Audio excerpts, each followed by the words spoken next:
بسم اللہ الرحمن الرحیم۔ شروع اللہ کے نام سے جو بڑا مہربان نہایت رحم کرنے والا ہے۔ السلام علیکم ناظرین، welcome to my channel Hadia voice کے ساتھ۔ آج کی ویڈیو غوثِ اعظم اور ایک چور کے بارے میں ہے۔ آپ سب سے گزارش ہے کہ اس ویڈیو کو آخر تک ضرور دیکھیے گا۔ چلیے ویڈیو شروع کرتے ہیں۔ یہ کہانی اس شخص کی ہے جس کی عمر 60 سال ہو چکی تھی، لیکن اسے کوئی پیر نہ ملا۔ اس کی بیوی بھی اسے کہنے لگی کہ تیری عمر 60 سال ہو چکی ہے، لیکن اب تک تجھے کوئی پیر نہ ملا۔ اس کے بچوں کے بھی پیر تھے، لیکن اس شخص کو کوئی پیر نہ ملا۔ یہ کسی کا مرید نہ بنا۔ اس شخص کو جب بھی کوئی پیر ملتا تو وہ اس میں سے کوئی نہ کوئی نکتہ چینی نکالتا تھا۔ اگر کوئی پیر 99% بھی ہوتا تو اس میں سے بھی کوئی نہ کوئی غلطی نکالتا رہتا تھا کہ 1% تو اس میں خرابی ہے۔ اس طرح 60 سال گزر گئے، لیکن اسے کوئی پیر نہ ملا۔ ایک دفعہ اس کی بیوی اسے کہنے لگی کہ قیامت کے دن میں تو اپنے پیر صاحب کے ساتھ اٹھائی جاؤں گی، تو تو کس کے ساتھ ہوگا؟ یہ بات اس شخص کے دل میں بیٹھ گئی اور اس نے اپنے آپ سے وعدہ کیا کہ اب میں بھی اپنے آپ کو کسی کا مرید بناؤں گا۔ اس شخص نے اپنے آپ سے وعدہ کیا کہ میں رات کے اندھیرے میں نکلوں گا اور جس شخص پر بھی میری پہلی نظر پڑے گی میں اس کو اپنا پیر بنا لوں گا۔ پھر ایسا ہی ہوا کہ رات کے اندھیرے میں وہ شخص نکلا اور چلتے چلتے اسے ایک قافلہ نظر آیا۔ وہ قافلہ چوروں کا قافلہ تھا اور ان کے پیچھے ایک شخص تھا جو اکیلا تھا۔ وہ بھی اس قافلے کے ساتھ ہی تھا، لیکن تھوڑا ان سے پیچھے تھا۔ اس شخص کی نظر اس چور پر پڑی اور اسے پکڑ لیا اور اس کے قدموں میں بیٹھ گیا اور کہنے لگا، مجھے اپنا مرید بنا لو، آپ میرے مرشد بن جاؤ۔ آج سے میں آپ کا مرید ہوں اور آپ میرے مرشد ہو، آپ میرے پیر ہو۔ اور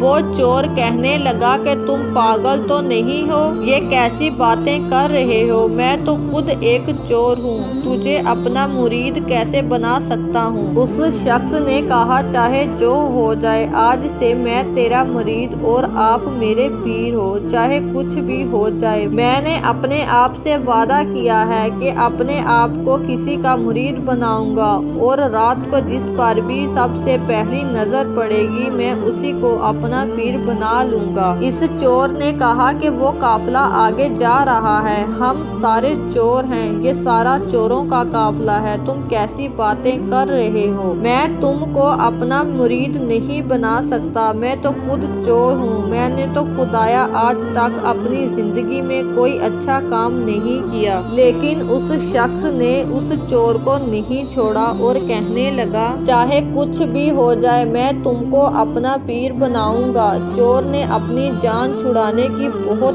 کوشش کی، لیکن اس کا کوئی فائدہ نہ ہوا۔ وہ اس شخص سے اپنی جان نہیں چھڑا سکا۔ آخر کار چور نے کہا، ٹھیک ہے، یہ سامنے گھر ہے، میں اس کے اندر چوری کرنے کے لیے جا رہا ہوں۔ میں گھر کے اندر جاتا ہوں اور وہاں سے سامان چوری کر کے تجھے دکھاتا ہوں، پھر اس کے بعد تم کو یقین آ جائے گا کہ میں چور ہوں، کوئی نیک آدمی نہیں۔ تو اس شخص نے کہا، ہاں ٹھیک ہے، جاؤ اندر، میں یہیں کھڑا آپ کا انتظار کروں گا۔ لیکن یہ بات واضح رہی کہ آپ جب باہر آؤ گے تو مجھے اپنا مرید ضرور بناؤ گے۔ اس نے کہا، ٹھیک ہے، میں اندر جاتا ہوں، پھر تجھے یقین ہو جائے گا کہ تو میرا مرید بننا چاہتا ہے کہ نہیں۔ گویا اس طرح وہ اس گھر کے اندر چلا گیا۔ وہ شخص باہر بیٹھا اس کا انتظار کرنے لگا۔ چور جب اندر گیا تو اس نے دیکھا کہ دیواروں کے چاروں طرف اندھیرا ہی اندھیرا ہے، اسے کچھ نظر نہیں آیا۔ پھر وہ اندھیرے میں ایک طرف چل دیا، ادھر ادھر ہاتھ پاؤں مارنا شروع کیا۔ اس کو ایک تسبیح نظر آئی، پھر ایک لوٹا نظر آتا ہے، وہ اس کے بعد اسے ایک جانماز نظر آیا۔ وہ کہنے لگا کہ جہاں جو شخص سوتا ہے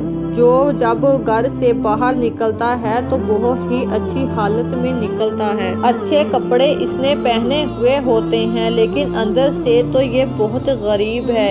اس کے گھر میں تو کچھ بھی نہیں ہے۔ یہ سارا منظر ایک کونے میں بیٹھے غوث اعظم دیکھ رہے تھے۔ اللہ اکبر! اتنے میں غوث اعظم کے پاس ایک شخص حاضر ہوتا ہے جن کا نام سیدنا خضر علی، جو غوث اعظم سے کہتے ہیں کہ غوث اعظم گھر کا کتب فوت ہو چکا ہے، کسی اور کو کتب بنا کر وہاں بھیج دیجیے۔ غوث اعظم کہنے لگے ٹھیک ہے، یہ جو چور چوری کرنے آیا ہے اسے میرے گھر سے کچھ نہیں ملا، کہیں یہ باہر جا کر میری سخاوت کے طعنے نہ دے۔ غوث اعظم کے گھر پر تو کچھ بھی نہیں ہے، میں اسے ہی کتب بنا کر بھیجتا ہوں۔ اتنے میں غوث اعظم نے چور کو بلایا اور کہا ادھر آؤ، میرے پاس بیٹھو۔ اس چور کو اپنے سامنے بٹھایا اور کہا گھر کا کتب بنا کر بھیجتا ہوں، اور ساری باتیں اسے سنائی۔ وہ چور کافی متاثر ہوا،